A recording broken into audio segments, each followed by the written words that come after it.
All right. Hey YouTube, I'm Lucky, and today's Thursday, so it's time to cover the big TWAB news. We now have the date for the raid. Bungie actually chose a really interesting one. It's going to be out on August 26th, which is a Friday. Definitely took me by surprise. They've been doing a lot of the raids on Saturdays and 10 days after the new season launch, but for whatever reason, since this one's coming out of the Destiny content vault, it's coming from D1 more than likely. Um, it's probably because they don't want us to run through it super fast. So it's literally going to be 3 days after launch. You're going to Tuesday, the new season starts, and Friday the reprise raid will come back in. More than likely King's Fall, but I would be very surprised if it was something else. It could be though. It could be. We don't know for certain, but that's what the leaks seem to say, and that's what everything in the game seems to point to. But also, along with this, they're doing some matchmaking changes to Crucible starting in season 18 and season 19. We're gonna go through all of that. All right. Matchmaking changes. They talk about skill and connection. Basically, what they're going to do is starting next season in season 18, they're going to reintroduce skill based matchmaking, but it's going to be called loose skill based matchmaking, and they're putting it in just one playlist, and that playlist is Control. And the reason why they're doing so is because Control has a lot of lopsided matches and a lot of frustrations. It's a pain point for a lot of people inside Destiny 2, and so they want to re implement this and see if this helps increase the population and the feedback. I am personally against skill based matchmaking, but let me know down in the comments below if you're against it or for it. I know a lot of people have different opinions. People tend to say, if you're really good at the game, of course you hate skill based matchmaking. You just want to bully people. It's really not an issue of wanting to bully people. It's more an issue of just I like to use different builds and try new things. And when you're matched against people of your same skill, if they're using the meta and you're not, then you just lose every time. You just lose. So it's more fun to have a plethora of like really good people in there sweating hard and not so good people just trying to beat bounties or whatever. It tends to work well for, build crafting and trying new stuff, in my opinion. That's my thought of skill based matchmaking and why I don't like it. But go ahead and let me know your thoughts down below. They're trying to create high quality matches from this. They're trying to, you know, assess the data and the feedback from everything, and they want the expected win rates to be between 40 and 60% of the matches. Right now, they go over a huge list of how they do connection-based matchmaking.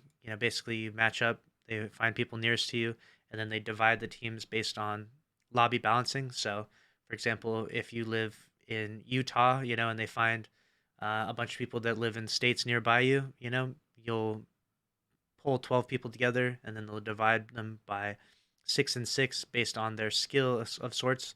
So that way it's not completely lopsided. So that's connection based matchmaking. They talk about match fairness, matching people that have reasonable skill to you, because obviously, it's not fair if someone does log into Destiny day one and they have to match up against me, right? Their first game in Crucible, they're thrown in against me. It's not especially fair to them. So there should be some match fairness to that. I do agree with that to a certain degree. And then they have the skill bracket here, and you can see here right at the very top, that's me. I'm kidding. This is the skill bracket they talk about on the scale of 2,000 skill in PvP. And then they go over a variety of different, nuance and definitions. Basically, they're really trying to sell that this is just an experimental thing that they're doing next season with just Control, and it's loose skill-based matchmaking. It's not the proper hardcore skill-based matchmaking, and they're going to be tracking the data because they do that in all the playlists right now in survival and elimination. They see that it's a little more fair. The data seems to be better in those playlists, so they're going to be tracking it after next season. Um, and then they go over a variety of different other stuff here in the other playlists and Control. The skill disparities on a team can be stark. Over 50% of matches have a skill disparity of 900 or more. And when there's a skill disparity of like 600, it's basically like a 1% chance that you actually beat that team. But there's a lot of nuance to this because also it's based on like fire teams. And like, for example, if there's skill based matchmaking, but if I am someone who's considered high on the skill based matchmaking bracket, let's say, and I want to play with someone who's new to the game, well, now we both get thrown into the higher bracket of skill based matchmaking. Skill based matchmaking is not a perfect system by any means. It has a whole slew of other problems, but Bungie is trying to reiterate it into a separate playlist in an effort to, redefine the landscape and hope that they can find some happiness because It's definitely not fair if you're, a newer player or a lesser skilled player and you always match sweaty people inside PvP. But I don't really know how to fix that or if they can fix that. And we'll see if this control playlist does, because it's definitely some, some a hot topic, one that the PvP community loves to roast all the time. And I'm sure the PvP community will be going crazy on Twitter in regards to skill-based matchmaking returning in one playlist. So that's what they're doing in season 18 is loose skill-based matchmaking control, and then they go over match balancing.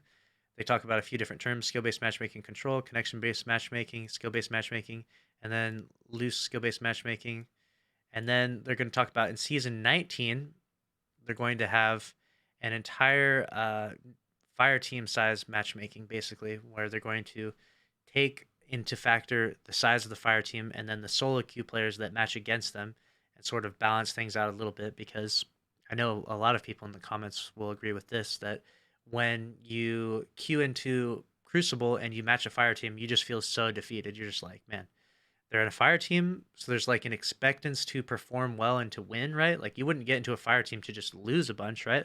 That would feel kind of weird. That fire team would disband, right? And you have comms usually, like you're in a Discord or you're in fire team chat, whatever it may be. So the advantages are significantly towards you. So they're working on fire team size mismatches and stuff. So if you're in a fire, so I would hope that they would look at fire teams versus fire teams when queuing up, or if they do match solos, that the solos would all be of a higher skill threshold. I think that's something that they actually have tested before in comp. So basically, if you had a fire team of three and then three solos that had a higher skill rating as they do it, then technically it should be a more fair match, right? Because the loss of comms and stuff shouldn't play as much a factor. But we'll see what ends up happening in that. Season 19 seems to be interesting with the fire team stuff, and season 18 will definitely be an interesting one as well. We'll see what happens with all of these changes. But the votes came in for trials. Uh, the winner is the map Eternity, the D1 Trials of the Nine Classic. This will be the trials map for this weekend, and I'm looking forward to it. I guess we haven't played this in since Trials of Osiris has returned. It's a huge map, so it's going to be a little bit painful in that regard. Um, Using Omni and wrapping around the whole map will be extremely advantageous. You're going to see a lot of Omni users. I don't think that they didn't mention that there would be freelance this week, but if there is, a lot of people seem to like that. So get ready for a lot of Omni, especially with the white background of the map. When you're invisible, it's like next to impossible to see someone. So Omni is going to be an absolute tyrant this weekend. 39% of the votes went to Eternity, 31 to Widow's Court, and 30 to Rusted Lands. And that means you're going to unlock this emblem starting on August 2nd. You'll get this awesome emblem because we as a community got this together. So that's pretty cool. Prime rewards, this is the stuff you get. If you link your Bungie to your Twitch, you can subscribe to the Twitch channel. And that's always appreciated. You get this emote, this ship, this ghost, this sparrow. The player support report goes over a variety of different bugs and stuff. We got the movie of the week. We got the artist of the week. All good stuff. And we don't know which raid it is. It's still redacted. And we'll find out at a later date on August 23rd. We will find out which raid we're facing off in inside Destiny 2. That's a wrap on this week's TWAB. Make sure to subscribe if you enjoyed. Smash the like button. I'll see you in the next one. Later.